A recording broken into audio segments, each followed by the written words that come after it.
Good morning, students. Adutha university question idana. Find the coordinate matrix of x is equal to 1, 2, minus 1 in R cube related to the non-standard basis B.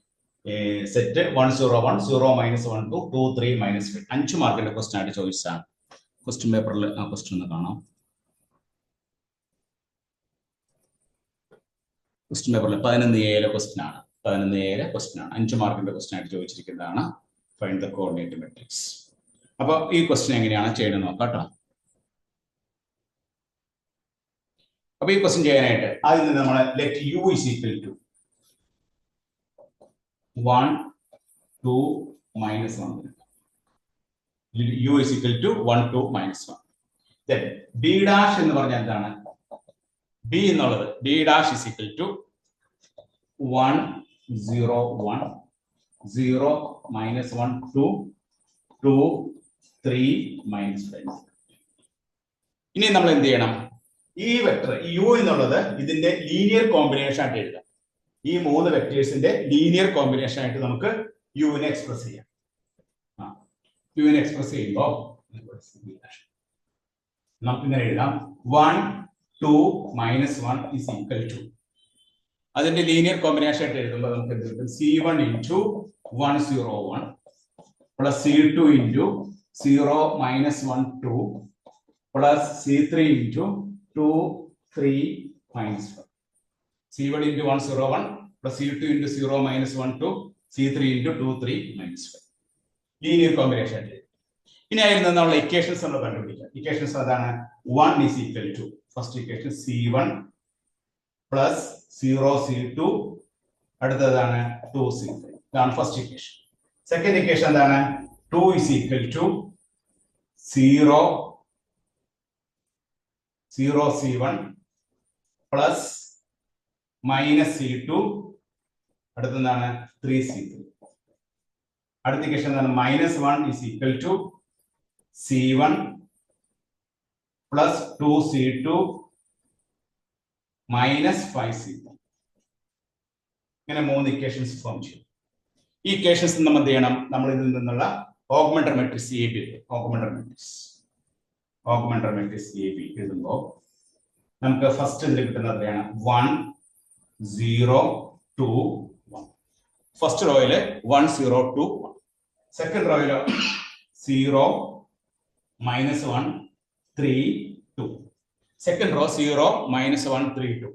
Third റോയോ 1, 2, minus 5, minus 1.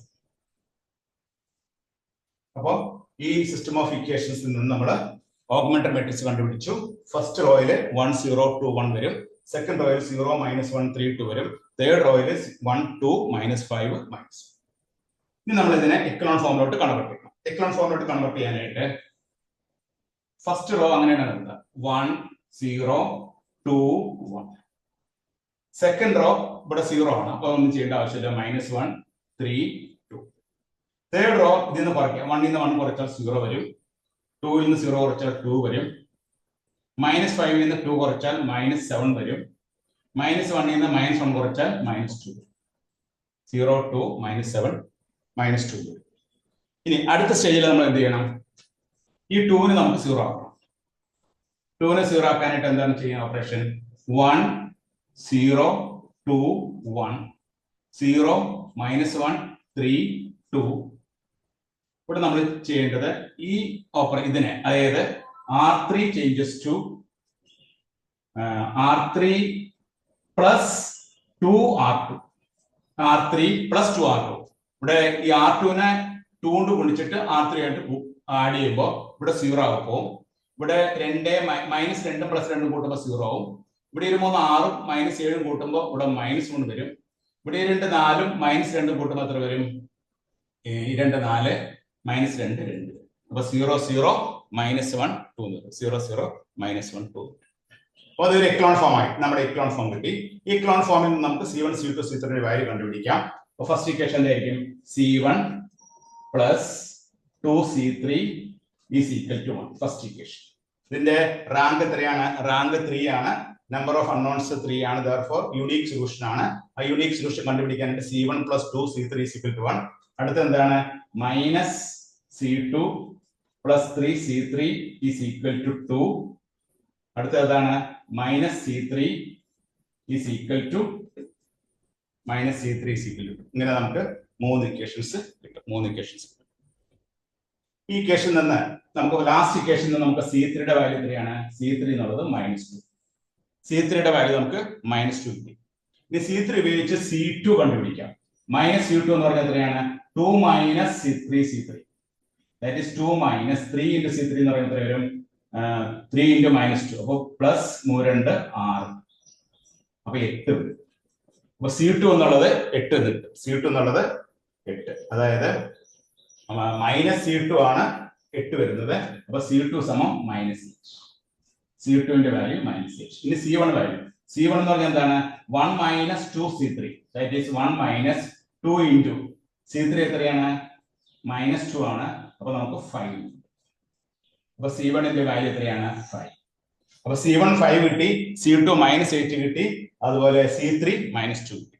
അപ്പൊ ഈ 3 വെക്ടേഴ്സും നമുക്ക് കിട്ടിക്കഴിഞ്ഞാൽ, 3 കോൺസ്റ്റന്റും കിട്ടിക്കഴിഞ്ഞാൽ നമ്മളോട് തന്നെ നമ്മുടെ coordinate matrix നമുക്ക്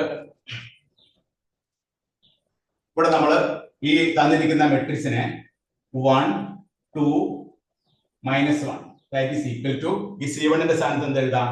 5 എന്ന് എഴുതാം. 5 into 101 101. then c2ന്റെ സ്ഥാനത്ത് എന്ത് എഴുതാം? -8 into 0 -1 2 പ്ലസ് c3ന്റെ സ്ഥാനത്ത് എന്ത് എഴുതാം? -2 into 2 3 -1. 1 2 -1 is a linear combination ആയിട്ട് എഴുതാം. ഇനി നമ്മൾ ഇതിന്റെ കോർഡിനേറ്റ് മെട്രിക്സ് എഴുതാം. കോർഡിനേറ്റ്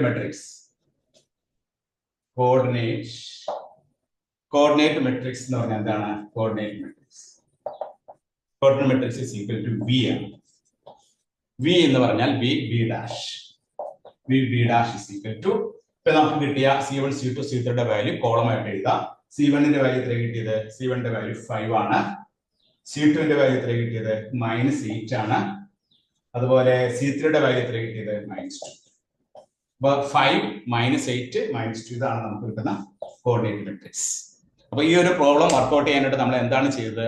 തന്നിരിക്കുന്ന വെക്ടർ u എന്നുള്ള വെക്ടർ 1 2 -1 അതിനെ നമ്മൾ ഈ ബേസിസിന്റെ വെക്ടേഴ്സുമായിട്ട് ലീനിയർ കോമ്പിനേഷൻ എഴുതി. c1 into 101, c2 into 0 -1 2, c3 into 2 3 -5. അതിനുശേഷം നമ്മളത് ഇക്വേഷൻ കണ്ടുപിടിച്ചപ്പോൾ 3 ഇക്വേഷൻസ് കിട്ടി. ആ 3 ഇക്വേഷൻ ഓഗ്മെന്റഡ് മെട്രിക്സ് എഴുതി അതിനെ എക്കലോൺ ഫോമിലോട്ട് കൺവേർട്ട് ചെയ്തു. അങ്ങനെ എക്കലോൺ ഫോമിലോട്ട് കൺവേർട്ട് ചെയ്തപ്പോൾ അതൊരു യൂണീക് സൊല്യൂഷൻ ആണെന്ന് കിട്ടി. ഈ c1ന്റെ c2ന്റെ c3യുടെ വാല്യൂ കിട്ടി. ആ c1ന്റെ c2ന്റെ c3യുടെ വാല്യൂ കൊടുത്തത് ലീനിയർ കോമ്പിനേഷൻ എഴുതാം.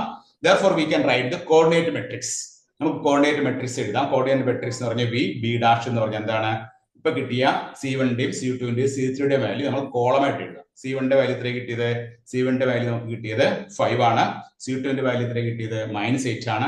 c3യുടെ വാല്യൂ എത്ര കിട്ടിയത്? -2 ആണ്. അപ്പൊ 5 -8 2 5 -8 -2 ആ ഒരു കോളത്തിൽ നമുക്ക് എഴുതാൻ സാധിക്കും. ഇങ്ങനെയാണ് നമ്മൾ കോർഡിനേറ്റ് മെട്രിക്സ് കണ്ടുപിടിക്കാനുള്ള വഴി കേട്ടോ. അപ്പൊ ഇങ്ങനെ ചെയ്യാം. ഇത് എത്ര മാർക്കിന്റെ ക്വസ്റ്റ്യൻ ആയിട്ട് ചോദിച്ചാണ്? 5 മാർക്കിന്റെ ക്വസ്റ്റ്യൻ ആയിട്ട് ചോദിച്ചാണ്. അപ്പൊ പാർട്ട് ബിയില് നമുക്ക് ഒരു ക്വസ്റ്റ്യൻ ചെയ്താൽ 9 മാർക്കാണ്. അതില് ഫസ്റ്റ് പാർട്ടാണ് 5 മാർക്കിന്റെ. ഇനി അടുത്ത ക്വസ്റ്റ്യൻ 4 മാർക്കിന്റെയാണ്. 5 4 9 മാർക്ക്. ഓരോ പാർട്ടിയിൽ നിന്ന് നമുക്ക് ഓരോ ക്വസ്റ്റ്യൻ ഫുൾ ക്വസ്റ്റ്യൻ ഇത് ആൻസർ ചെയ്യണം. 4 മോഡ്യൂൾ ഉണ്ട്. ഓരോ മോഡ്യൂളിൽ നിന്ന് ഒരു ഫുൾ ക്വസ്റ്റ്യൻ ആൻസർ ചെയ്യണം. ഒരു ഫുൾ ക്വസ്റ്റ്യൻ നമുക്ക് കിട്ടുന്ന 9 മാർക്കാണ്. അങ്ങനെ 4 മോഡ്യൂളിൽ നിന്ന് 4 9 36. അതിൽ ഫസ്റ്റ് സെക്ഷൻ 8 ക്വസ്റ്റ്യൻ ആണ്. 2 3 24 36 24 എത്രയാണ്? നമുക്ക് മൊത്തം കിട്ടുന്ന 60 മാർക്കാണ്. അപ്പൊ ഒരു ഫുൾ ക്വസ്റ്റിന്റെ ആദ്യത്തെ പാർട്ടാണ് നമ്മൾ ചെയ്തത്. ഈ ആദ്യത്തെ പാർട്ടിന് 5 മാർക്കാണ്. 3A 5 മാർക്കാണ്. 5 മാർക്കിന്റെ ക്വസ്റ്റ്യൻ ആണ് ചെയ്ത്. തുടർന്ന് വരുന്ന ക്വസ്റ്റ്യൻ എത്ര മാർക്കായിരിക്കും? 4 മാർക്കാണ്. അപ്പൊ ഇത് രണ്ടും കൂടി ഒരുമിച്ച് ചെയ്യുമ്പോൾ നമുക്ക് 9 മാർക്ക് കിട്ടും. അപ്പൊ ഇതെല്ലാവരും നോട്ട് ചെയ്തെടുത്തോളൂ. ഇങ്ങനെയാണ് ഈ പ്രോബ്ലം ചെയ്യാം. നമ്മൾ എക്കലോൺ ഫോം തന്നെയാണ്. നമ്മൾ ഫസ്റ്റ് മോഡ്യൂളിൽ പഠിച്ചതല്ലേ എക്കലോൺ ഫോം അല്ലേ? ആ എക്കലോൺ ഫോമിന്റെ ഒരു കണ്ടീഷൻ തന്നെയാണ്. വളരെ ഈസിയാണ്. അവിടെ നമ്മൾ ഒരുപാട് എക്കലോൺ ഫോം ചെയ്ത് പഠിച്ച് റാങ്ക് കണ്ടുപിടിക്കാനും അതുപോലെ സിസ്റ്റം ഓഫ് ഇക്വേഷൻ സോൾവ് ചെയ്യാനൊക്കെ ഒരുപാട് നമ്മൾ പഠിച്ചതാണ്. അപ്പൊ അതിന്റെ തന്നെ ഒരു കണ്ടിന്യൂഷൻ ആണ്. അപ്പൊ ആ ഒരു സംഭവം നിങ്ങൾക്ക് എക്കലോൺ ഫോമിൽ ആക്കാനായിട്ട് അറിഞ്ഞു കഴിഞ്ഞാൽ ഈസി ആയിട്ട് അവിടെ x1 x2 x3 കണ്ടുപിടിക്കുന്നതിന് വരെ ഇവിടെ നമ്മൾ C1 C2 C3 കണ്ടുപിടിക്കുന്നു. ഇവിടെ നമ്മൾ കേസ് 1 ആണ്, rank of A equal rank of A B equal to number of unknowns ആയതുകൊണ്ട് യുണീക് സൊല്യൂഷൻ ആണ്.